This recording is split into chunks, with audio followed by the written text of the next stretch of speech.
당신, 태진이죠? 오빠, 왜 나를 버리고 떠났어요? 명희의 떨리는 손이 민혁의 뺨을 어루만졌다. 병실하는 순간 얼어붙었다.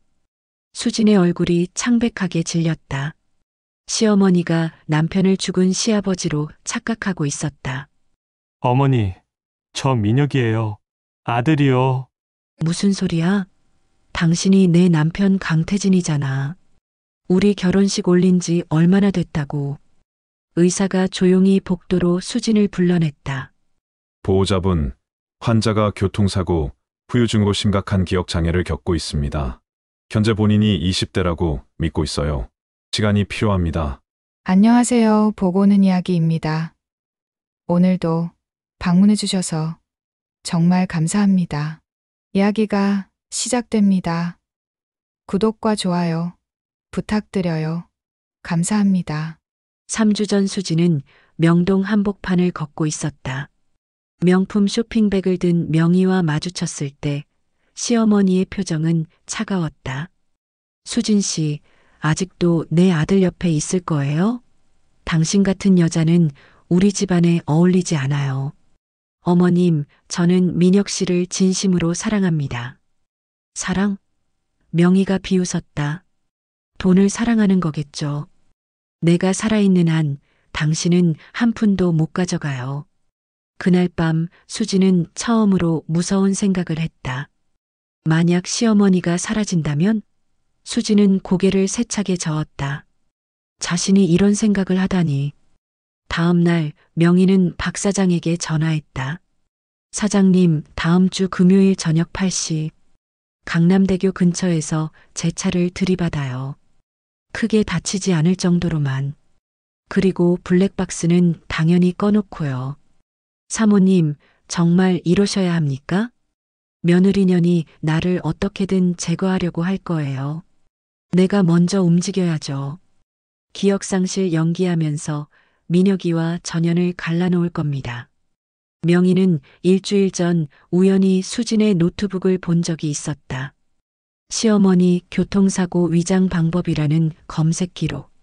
수진이 실제로 실행할지는 몰랐지만 명희는 한 수 앞서가기로 했다. 어머님, 오늘 저녁 제가 모시고 나가도 될까요? 좋은 레스토랑 예약했어요. 수진의 목소리는 떨렸다. 명희는 속으로 미소 지었다. 그래요. 며느리가 효도하겠다는데 마다할 이유가 있나요? 저녁 9시 강남대교 근처. 명희가 운전하는 차 뒤를 수진의 차가 따라왔다. 수진은 핸들을 꽉 쥐었다. 심장이 터질 것 같았다. 안 돼, 나는 할 수 없어. 하지만 바로 그때 옆 차선에서 대형 트럭이 갑자기 명희의 차를 들이받았다. 꽝! 귀청을 찢는 소리와 함께 명희의 차가 중앙분리대를 들이받았다. 수지는 비명을 질렀다. 이건 자신이 계획한 게 아니었다. 아직 결심도 못했는데. 구급차가 도착했고 명희는 피를 흘리며 실려갔다. 수지는 떨리는 손으로 민혁에게 전화했다. 여보, 어머님이 사고가 다행히 생명에는 지장이 없습니다. 하지만 머리를 심하게 부딪혀서 기억 장애가 올 수 있습니다. 의사의 말에 수지는 안도의 한숨을 쉬었다. 그런데 다음 순간 명희가 눈을 떴다. 여기가 어디죠? 태진이는 어디 있어요? 민혁이 다가갔다. 어머니, 저예요. 민혁이요. 명희의 눈이 민혁의 얼굴을 훑었다. 그리고 갑자기 손을 뻗어 민혁의 얼굴을 쓰다듬었다. 당신, 태진이죠? 왜 이렇게 늦게 왔어요? 나 혼자 얼마나 무서웠는데. 수지는 뒤로 물러났다. 무언가 잘못되었다. 시어머니의 눈빛에서 이상한 빛이 번뜩였다. 분명 자신을 똑바로 쳐다봤다. 하지만 곧 다시 민혁에게만 집중했다. 태진 오빠, 저 여자는 누구예요? 왜 우리 병실에 있는 거죠? 어머니, 제 아내 수진이에요. 아내? 말도 안 돼. 당신은 내 남편이야. 저 여자 당장 내보내. 명희는 소리를 질렀고 간호사들이 달려왔다. 수지는 복도로 쫓겨났다. 문틈으로 보이는 명희의 얼굴에 희미한 미소가 번졌다가 사라졌다. 계획대로다. 명희는 속으로 생각했다. 수진이 자신을 제거하려 했다는 증거는 없었다. 하지만 검색 기록만으로도 충분했다. 이제 본격적인 게임이 시작되었다. 민혁은 혼란스러웠다. 어머니가 정말 자신을 아버지로 착각하고 있었다. 그리고 수진을 향한 적대감이 평소보다 더 노골적이었다. 여보, 어떡하지? 어머니가. 일단 의사 선생님 말씀 들어보자. 시간이 지나면 나아질 거야. 하지만 수진의 가슴 한구석에는 불안이 자리 잡았다. 시어머니의 마지막 눈빛. 그건 분명 연기였다. 수진은 확신했다. 태진 오빠, 오늘 밤 나랑 같이 자요. 우리 신혼인데 왜 저 여자랑 자는 거예요? 명희가 민혁의 팔을 붙잡고 침실로 끌고 가려 했다. 복도에 서 있던 수진의 얼굴이 일그러졌다. 시어머니는 실크 가운을 입고 있었고 머리를 풀어 헤친 모습이 묘하게 요염했다. 어머니, 정신 차리세요. 민혁이 황급히 팔을 뿌리쳤다. 하지만 명희는 눈물을 글썽이며 바닥에 주저앉았다. 당신이 날 싫어하는 거예요? 내가 늙어서 그래요? 예전의 나를 찾아줄게요. 성형외과 갈게요. 당신이 좋아하던 그 모습으로 돌아갈게요. 이건 악몽이었다. 깨고 싶은 악몽. 명희가 집으로 돌아온 날 수지는 방에 꽃을 가득 준비해놨다. 어머님, 편히 쉬세요. 제가 간호해 드릴게요. 당신은 누구세요? 우리 집에 왜 있는 거죠? 명희의 목소리는 차갑고 날카로웠다. 태진이 어디 갔어요? 남편 불러줘요. 민혁이 나타났다. 어머니, 저 여기 있어요. 명희의 얼굴이 환하게 밝아졌다. 오빠, 드디어 왔네. 저 여자 좀 내보내줘요. 우리 둘이서만 있고 싶어요.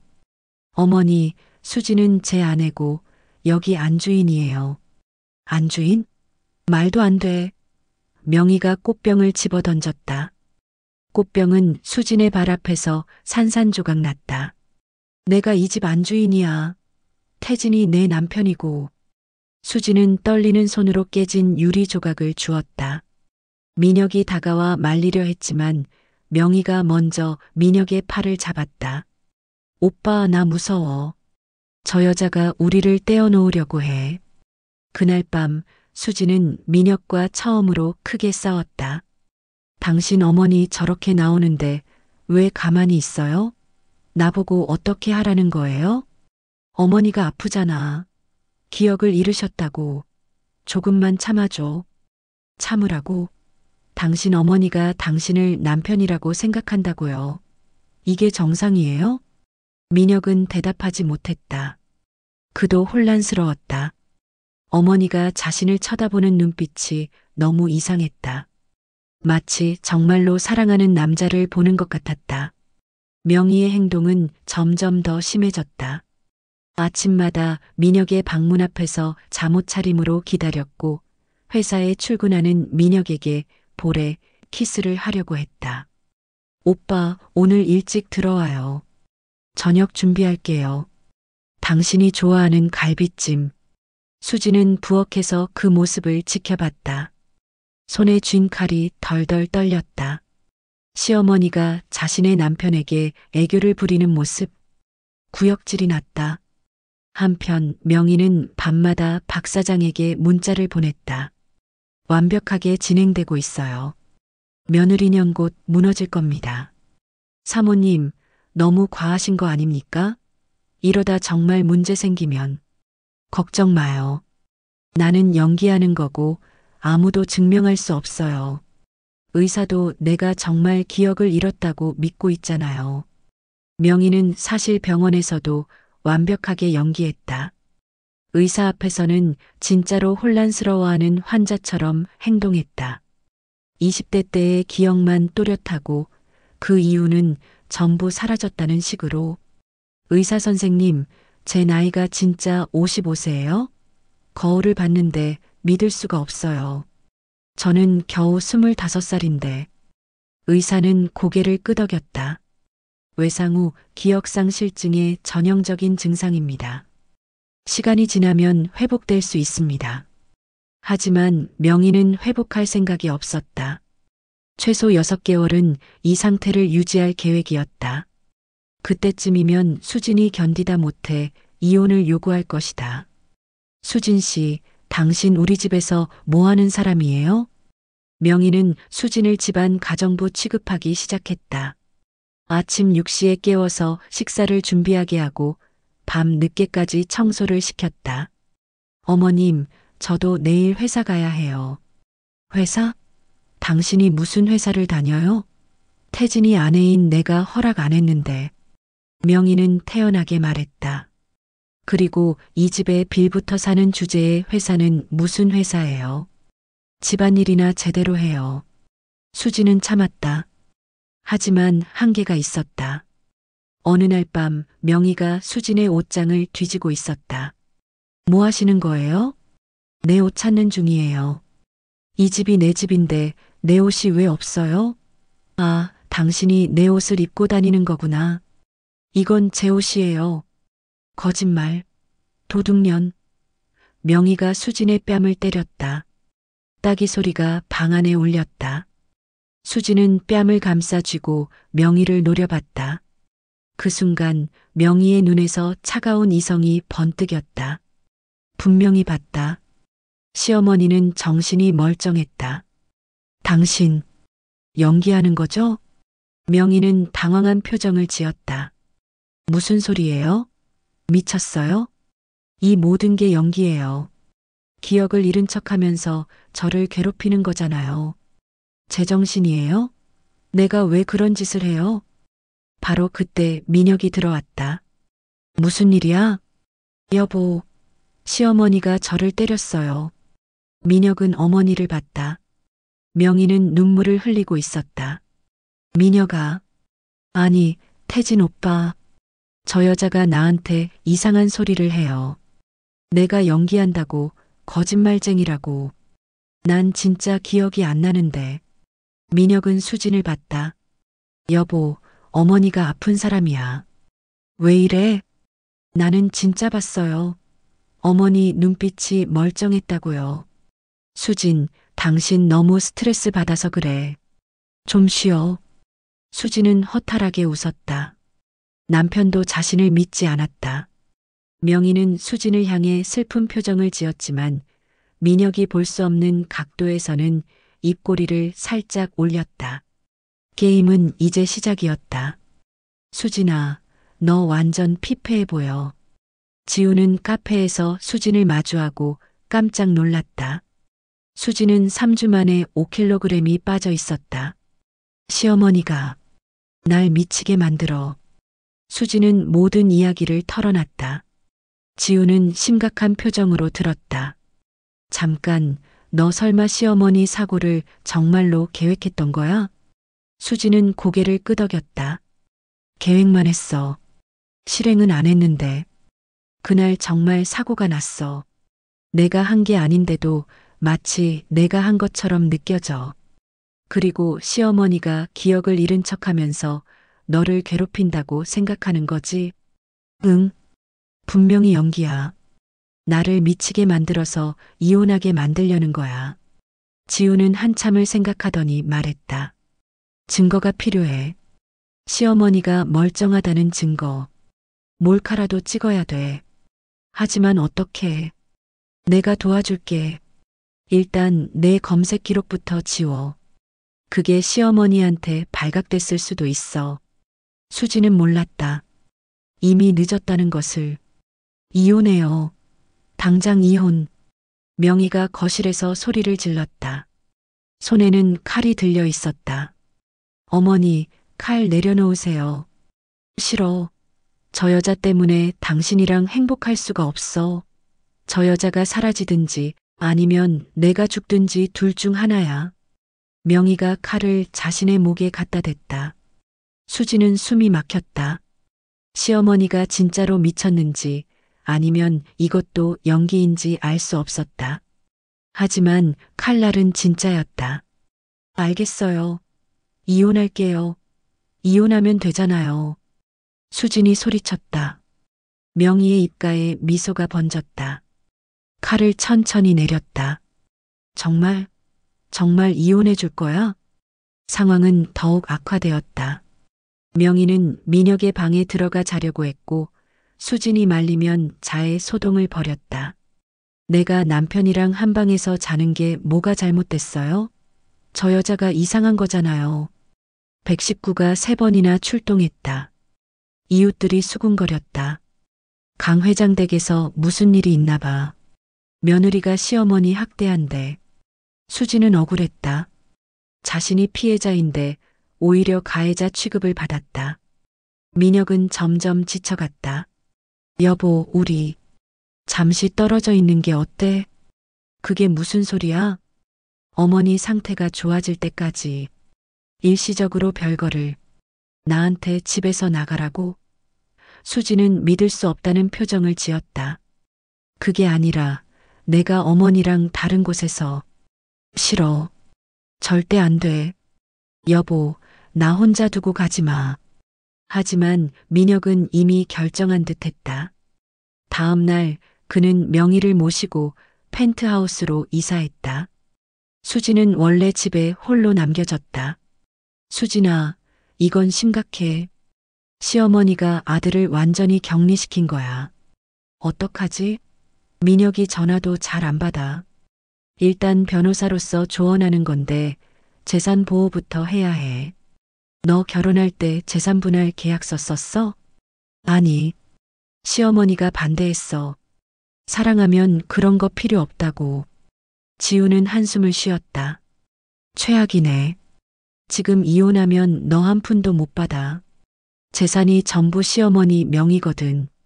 그럼 어떡해? 일단 버텨. 그리고 증거를 모아. 시어머니가 정신이 멀쩡하다는 증거. 수지는 그날부터 시어머니를 몰래 감시하기 시작했다. 하지만 명희는 영리했다. 민혁이 없을 때조차 완벽하게 기억상실 연기를 유지했다. 한 달 후 민혁이 찾아왔다. 그의 얼굴은 피곤해 보였다. 여보, 미안해. 정말 미안해. 무슨 일이야? 어머니가 계속 이혼하라고 하셔. 안 그러면 죽겠다고. 벌써 수면제를 2번이나 과다 복용하셨어. 수지는 알았다. 시어머니가 자살 소동을 벌였다는 것을. 모두 연기였겠지만. 그래서 우리 잠시 이혼했다가 다시 결혼하는 게 어때? 위장 이혼. 위장 이혼? 응. 서류상으로만. 어머니가 안심하시면 상태가 나아질 거야. 그때 다시 결혼하는 거지. 수지는 말없이 민혁을 바라봤다. 남편의 눈에는 애원하는 빛이 어려 있었다. 알았어. 하지만 조건이 있어. 뭔데? 재산 분할 제대로 하고 이혼하자. 법적으로. 민혁은 당황했다. 그건 어머니가 알면. 알겠어. 그럼 재산 분할 없이 이혼하자. 대신 약속해. 6개월 후 반드시 다시 결혼한다고. 물론이지. 약속할게. 그들은 악수했다. 하지만 둘 다 몰랐다. 이 악수가 파국의 시작이라는 것을. 이혼하신다고요? 재산 분할도 없이요? 구청 직원이 의아해했다. 수지는 고개를 끄덕였다. 네. 제가 원해서요. 서류에 도장을 찍는 순간 수지는 묘한 불안감을 느꼈다. 하지만 민혁이 손을 꽉 잡아줬다. 괜찮아. 곧 다시 결혼할 거야.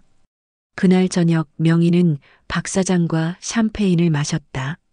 성공했어요, 사장님. 재산 분할도 없이 깔끔하게 이혼했어요. 정말 대단하십니다, 사모님. 이제 2단계예요. 며느리년을 완전히 쫓아내는 거죠. 명희는 민혁에게 전화했다. 목소리를 떨며 연기했다. 미녀가 엄마 갑자기 기억이 돌아왔어. 어지러워. 병원 가야겠어. 어머니, 제가 바로 갈게요. 전화를 끊은 명희는 냉정한 표정으로 돌아왔다. 30분 후에 진짜 기억 돌아온 연기 시작이에요. 그리고 며느리. 아니, 이제 전 며느리를 내쫓을 거예요. 민혁이 도착했을 때 명희는 침대에 누워 있었다. 어머니, 민혁아. 명희가 눈을 떴다. 내가 무슨 짓을 한 거야? 어머니, 기억나세요? 응. 교통사고 이후 기억이 없었는데 갑자기. 오 맙소사. 내가 너를 내 아버지로 착각했다고? 내가 수진이한테 그렇게 못되게 굴었어? 명희는 완벽한 연기를 펼쳤다. 충격받고 후회하는 시어머니. 괜찮아요, 어머니. 아프셨으니까요. 아니야. 나 때문에 너희가 이혼까지 했잖아. 어떡하지? 수진이한테 어떻게 사과하지? 괜찮아요. 다시 결혼하면 되니까요. 명희의 눈이 차갑게 변했다. 재혼? 수진이랑? 네. 위장 이혼이었어요.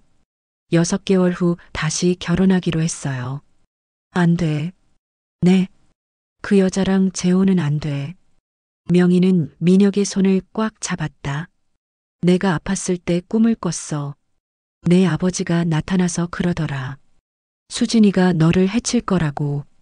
그 여자 조심하라고. 어머니, 무슨 소리예요? 그리고 나는 알아. 그날 사고가 우연이 아니었다는 걸. 민혁의 얼굴이 굳었다. 무슨 뜻이에요? 명희는 가방에서 서류를 꺼냈다. 사실은 박 사장이 조작한 가짜 블랙박스 영상 분석 자료였다. 사고 블랙박스를 전문가에게 분석 맡겼어. 그날 나를 들이받은 트럭이 수진이가 렌트한 차량과 같은 회사 소속이었어. 그리고 수진이 계좌에서 그날 500만 원이 출금됐어.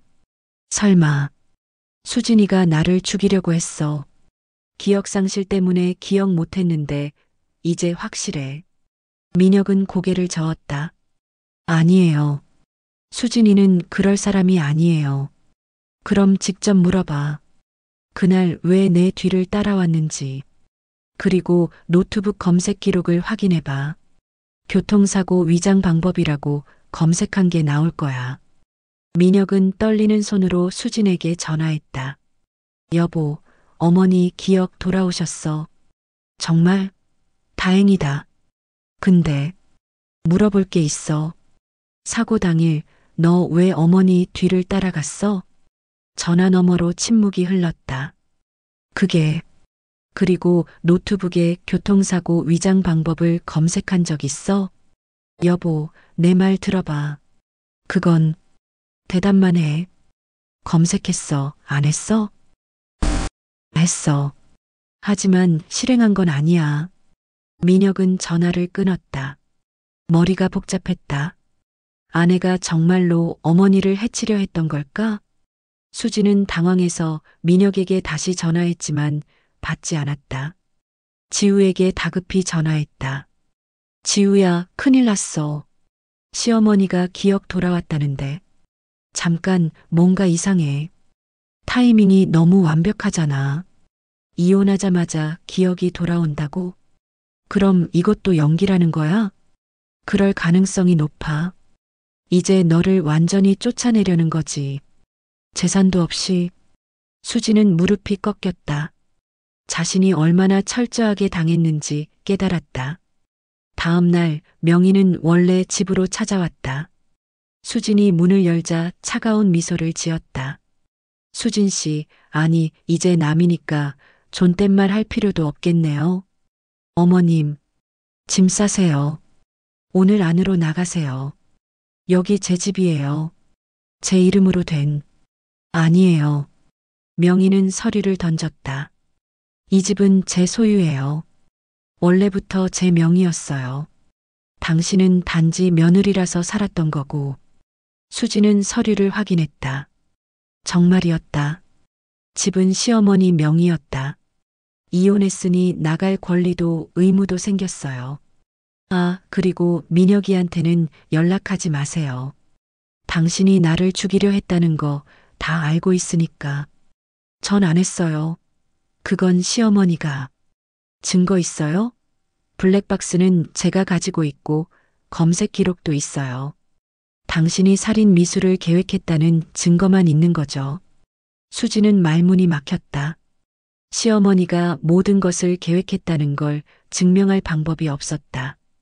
왜 이러세요? 제가 뭘 잘못했어요? 명희의 표정이 차갑게 굳었다. 당신이 내 아들을 빼앗아 갔잖아요. 태진이 죽고 민혁이만 남았는데 당신이 내 아들마저 가져가려고 했어요. 그게 용서가 안 되는 거예요. 미쳤어요. 미쳤다고요? 맞아요. 나는 미쳤어요. 남편을 잃고 미쳐버린 여자예요. 그리고 내 아들만큼은 누구한테도 안 빼앗겨요. 명희는 돌아섰다. 24시간 드릴게요. 그때까지 안 나가면 경찰 부를 거예요. 살인 미수 혐의로. 이건 완전히 계획된 범죄야. 지우는 수진의 이야기를 듣고 경악했다. 시어머니가 사고를 미리 조작하고 기억상실 연기를 하고 이혼까지 유도한 거야. 완벽한 각본이었어. 어떡하지? 나 이제 아무것도 없어.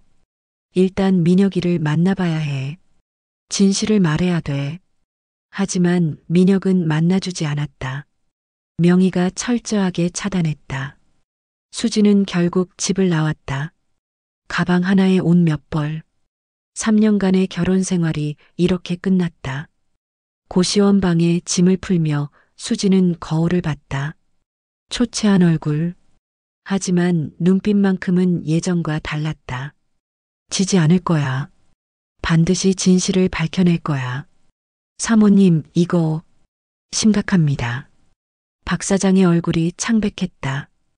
그의 손에는 USB가 들려 있었다. 무슨 일이에요? 사고 당일 블랙박스 원본 파일이 누군가 해킹해서 가져갔습니다. 며느리. 아니, 전 며느리분이 뭔가 알아낸 것 같습니다. 명희의 얼굴에서 미소가 사라졌다. 처음으로 당황한 표정을 지었다. 어떻게 그게 가능하죠? 당신이 완벽하게 지웠다고 했잖아요. 클라우드 백업을 몰랐습니다. 죄송합니다. 명희는 와인 잔을 벽에 내던졌다. 게임이 뒤집힐 위기였다. 수지는 고시원 방에서 노트북을 켰다. 지우가 소개해준 사설 탐정의 보고서를 읽고 있었다. 박 사장이라는 인물이 수상합니다. 사고 당일 현장 근처에 있었고 사고 직후 사모님의 차량 블랙박스를 수거했습니다. 수진의 눈이 빛났다. 실마리를 찾았다. 그 블랙박스 파일을 구할 수 있나요? 어렵습니다. 하지만 박 사장의 컴퓨터를 해킹할 수는 있습니다. 물론 불법이지만요. 수지는 망설이지 않았다. 해주세요. 얼마든지 주겠어요. 며칠 후 수지는 원본 블랙박스 영상을 받았다. 영상 속에서 명희는 사고 직전 박 사장에게 전화하고 있었다. 지금이에요. 들이받으세요. 그리고 트럭이 정확히 계획된 각도로 차를 들이받았다. 명희는 에어백에 보호받으며 미소를 지었다. 완벽해요. 수지는 손이 떨렸다. 증거를 찾았다. 시어머니가 모든 것을 조작했다는 증거를. 수지는 민혁의 회사 앞에서 기다렸다. 3번이나 쫓겨났지만 4번째 날 드디어 민혁을 마주쳤다. 여보, 나한테 무슨 할 말이 있어? 민혁의 목소리는 차갑다. 이것 좀 봐. 제발. 수지는 태블릿으로 영상을 보여줬다. 민혁의 표정이 변했다. 이게 뭐야? 시어머니가 사고를 조작한 거야. 박 사장이랑 공모해서 나를 모함하기 위해서. 민혁은 영상을 멈췄다. 이게 진짜야? 원본 파일이야. 메타데이터 확인해봐. 조작 안 됐어. 민혁은 주저앉았다. 그럼 어머니가 전부 거짓말을 한 거야? 응. 기억 상실도 기억 회복도 전부 연기였어. 우리를 이혼시키려고. 민혁은 머리를 감싸쥐었다. 자신이 얼마나 어리석었는지 깨달았다. 미안해. 정말 미안해. 사과는 나중에 받을게. 지금은 시어머니를 막아야 해. 민혁은 집으로 돌아가 명희를 대면했다. 어머니, 이게 뭡니까? 그는 태블릿을 내밀었다. 명희는 영상을 보더니 차분하게 말했다. 조작된 영상이네. 조작? 원본 파일인데요. 수진이가 만든 거야. 나를 모함하려고. 명희는 전혀 당황하지 않았다. 생각해봐, 민혁아. 내가 왜 그런 짓을 해? 너를 사랑하는데? 사랑? 이게 사랑입니까? 제 아내를 쫓아내고 거짓말로 저를 속이고 난 너를 지키려고 했어. 수진이가 위험한 여자라는 걸 알았으니까. 그만하세요. 민혁은 처음으로 어머니에게 소리쳤다. 명희의 눈이 차갑게 식었다. 그래, 이제 내가 날 버리는 거구나. 수진이 편을 드는 거지. 어머니가 먼저 저를 배신했잖아요. 명희는 조용히 웃었다. 배신?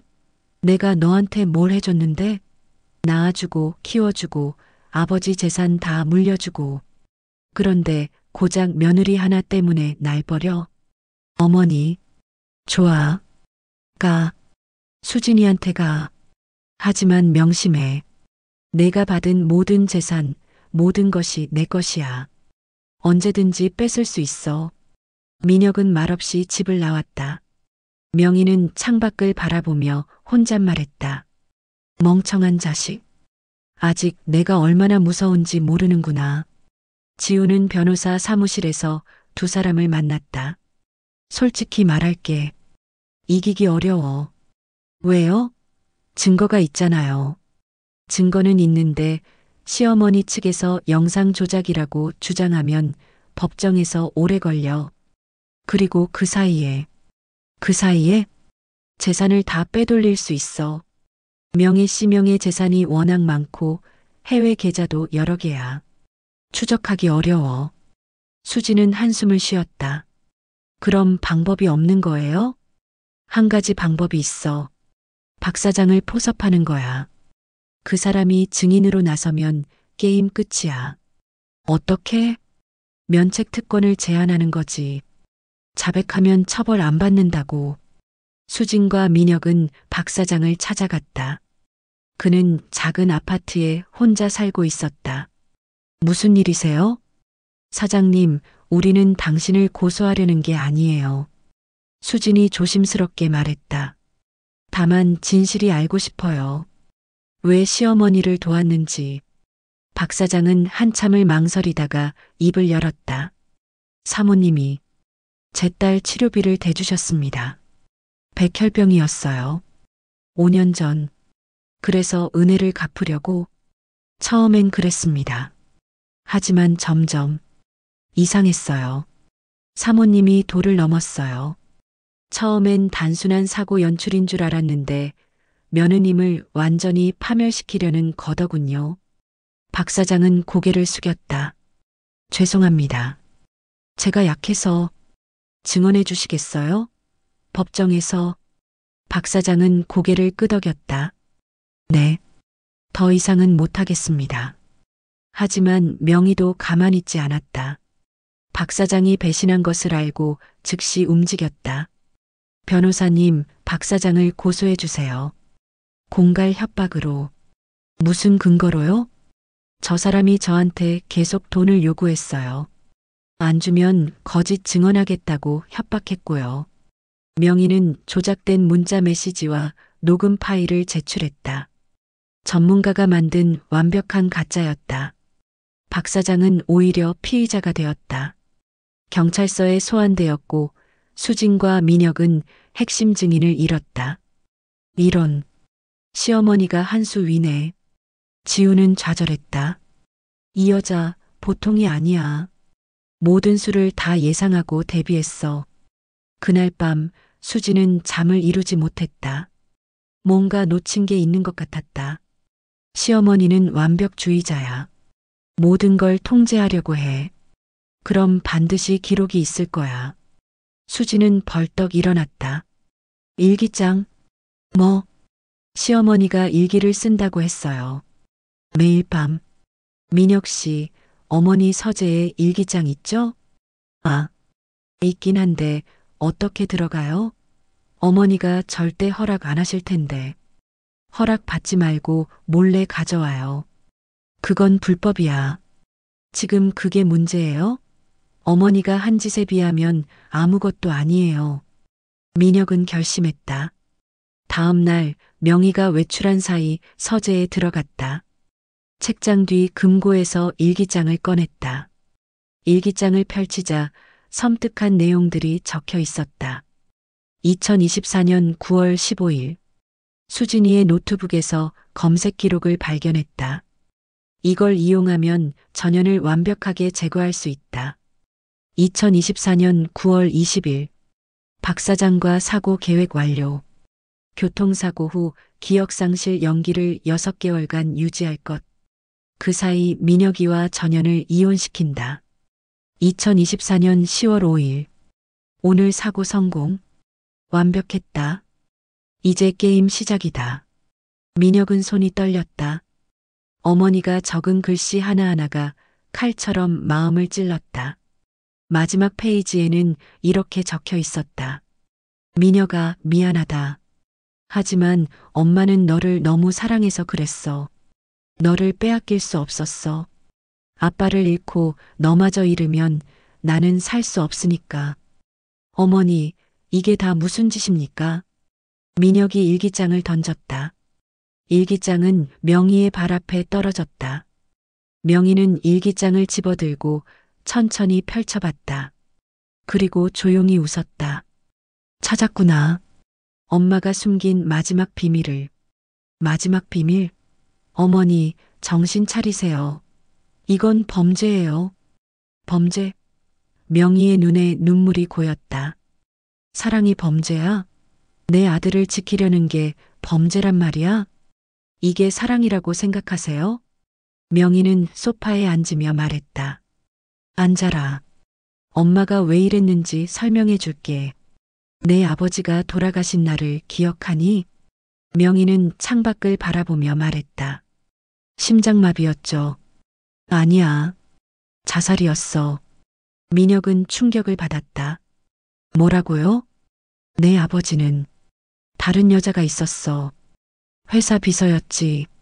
그 여자 때문에 우리 재산의 반을 날렸어. 사업 실패를 그 여자한테 투자했거든. 명희의 목소리가 떨렸다. 내가 알았을 때는 이미 늦었어. 회사는 파산 직전이었고 그 여자는 도망갔고 내 아버지는 나한테 미안하다는 말 한마디 남기고 옥상에서 뛰어내렸어. 그런 일이. 나는 그 후로 결심했어. 다신 남자를 믿지 않겠다고. 그리고 내가 그런 여자 만나서 고생하는 걸 절대 못 본다고. 명희는 민혁을 바라봤다. 수진이를 봤을 때 그 여자가 생각났어. 순수한 척하지만 뭔가 숨기는 눈빛. 그래서 조사를 시작했고 검색 기록을 발견했을 때 확신했어. 전현도 똑같다고. 하지만 어머니, 수진이는 실행하지 않았어요. 단지 생각만. 생각하는 것만으로도 충분해. 그 생각이 언젠가 행동이 된다고. 명희가 소리쳤다. 나는 내 아버지를 그렇게 잃었어. 다시는 그런 일을 겪고 싶지 않아. 결국 사건은 법정으로 갔다. 수지는 명희를 사기, 명예훼손, 협박 등으로 고소했다. 첫 공판날 법정은 긴장감이 흘렀다. 피고인 강명희는 고의적으로 교통사고를 조작하고 기억상실을 연기하여 며느리를 이혼시키고 재산을 빼앗았습니다. 수진의 변호사가 증거를 제출했다. 일기장, 블랙박스 영상, 박 사장의 증언. 하지만 명희의 변호사도 만만치 않았다. 일기장은 소설적 상상일 뿐입니다. 블랙박스 영상은 조작 가능성이 있고 박 사장은 피고인으로부터 금전을 갈취하려던 사람입니다. 재판은 길어졌다. 3개월간 계속된 공방 끝에 판사가 판결을 내렸다. 피고인 강명희에게 징역 2년, 집행유예 3년을 선고한다. 또한 원고 한수진에게 위자료 5억 원을 지급하라. 명희는 미소를 지었다. 집행유예. 감옥에는 안 간다. 하지만 수진도 만족했다. 진실이 밝혀졌고 최소한의 정의는 실현되었다. 판결 후 민혁은 명희를 찾아갔다. 어머니, 저 이제 독립할게요. 뭐? 어머니와 함께 살 수 없어요. 그리고 어머니가 물려주신 재산도 전부 반환할게요. 명희는 믿을 수 없다는 표정을 지었다. 민혁아, 정신 차려. 그 재산이 얼마인데. 돈보다 중요한 게 있어요. 제 인생이요. 어머니 그늘에서 벗어나고 싶어요. 나 때문에 내가 잘 살았잖아. 그게 진짜 잘 사는 건가요? 어머니 눈치 보면서 어머니가 원하는 대로만 살아왔어요. 이제 제가 선택하고 싶어요. 민혁은 서류를 내밀었다. 재산 포기 각서였다. 서명하세요.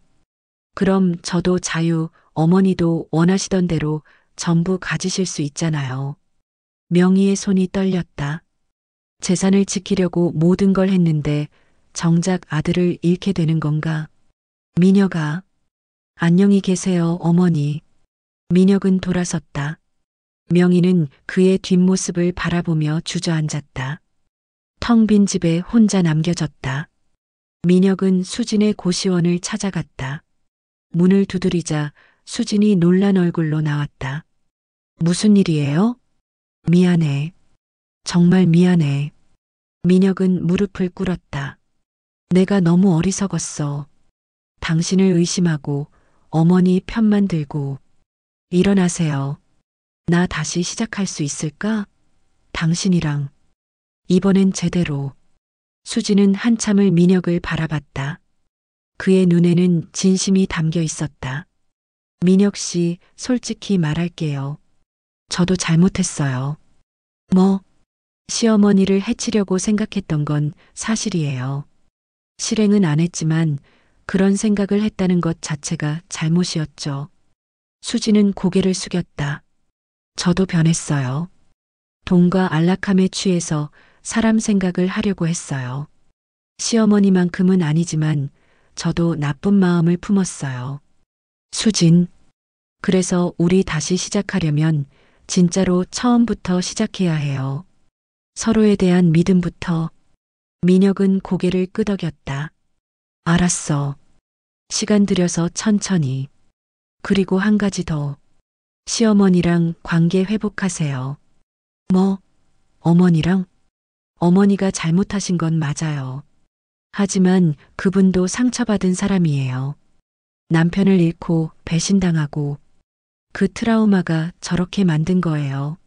수지는 창밖을 바라봤다. 저도 복수만 생각했는데 이제는 알아요. 복수는 아무것도 해결하지 못한다는 걸. 그냥 상처만 더 깊어질 뿐이에요. 수지는 작은 카페를 운영하고 있었다.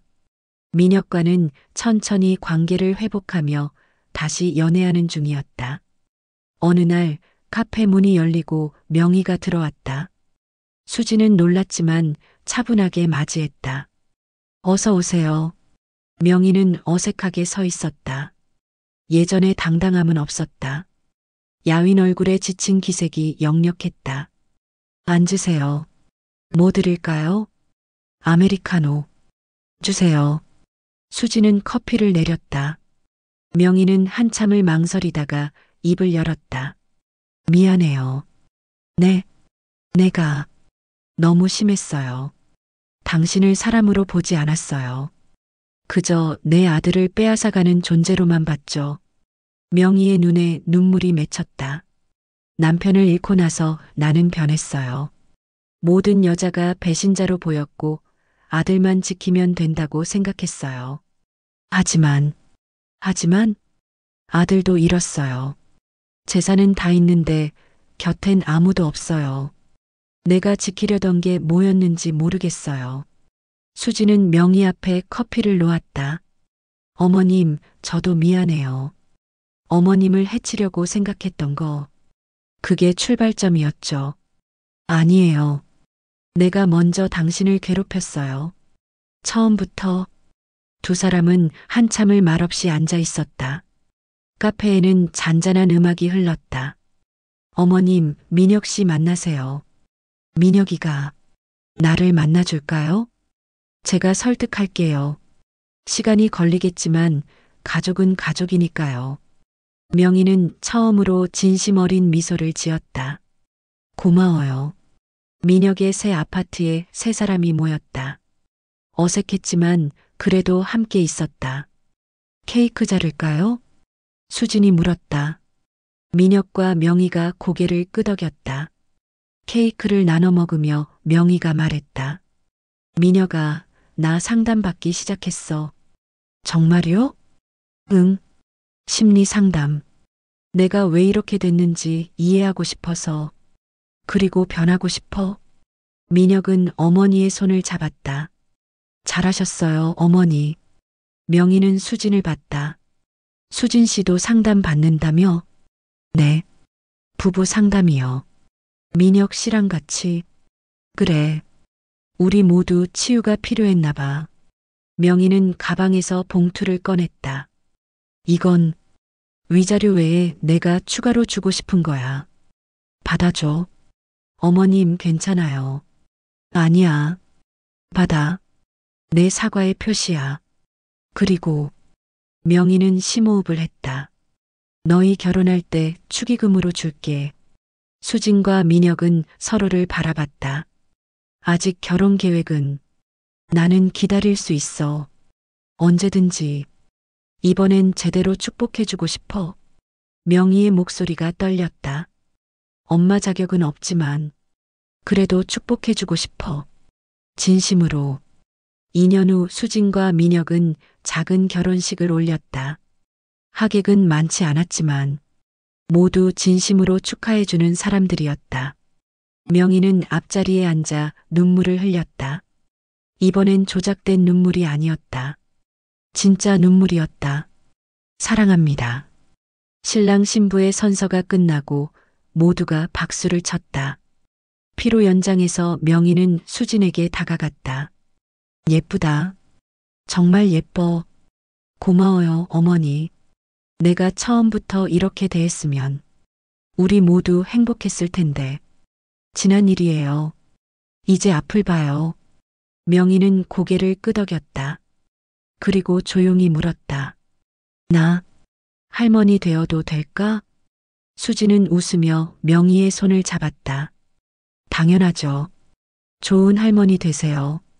명희는 손녀를 안고 카페에 앉아 있었다. 수지는 카운터에서 커피를 내리고 있었다. 할머니, 이거 봐. 세 살배기 손녀가 그림을 보여줬다. 서툰 그림이었지만 명희는 환하게 웃었다. 우와, 우리 지은이 정말 잘 그렸네. 민혁이 퇴근해서 들어왔다. 다들 여기 있었구나. 아빠. 지은이가 민혁에게 달려갔다. 민혁은 딸을 번쩍 들어올렸다. 수지는 그 모습을 보며 미소 지었다. 지옥 같았던 시간들. 하지만 그 시간이 있었기에 지금의 소중함을 안다. 명희는 창밖을 바라봤다. 저 멀리 하늘에서 남편이 보고 있을까? 여보, 나 이제 괜찮아요. 조금 늦었지만 행복해지는 법을 배웠어요. 미워하지 말고 사랑하는 법을요. 수진이 커피를 가져왔다. 명희와 수진은 마주보며 잔을 부딪혔다. 어머님 건강하세요. 너도. 그리고 고마워. 나를 용서해줘서. 저도 감사해요. 저를 받아주셔서. 이 이야기는 복수와 집착, 그리고 용서에 관한 이야기입니다. 오늘도 긴 사연 함께 해주셔서 진심으로 감사드립니다. 끝까지 들어주셔서 이야기가 완성되었습니다. 여러분들의 생각을 댓글로 남겨주세요. 구독과 좋아요 눌러주시면 여러분들께 큰 복이 저절로 오게 되기를 기도하겠습니다. 보고는 이야기였습니다. 다음에 뵙겠습니다. 감사합니다.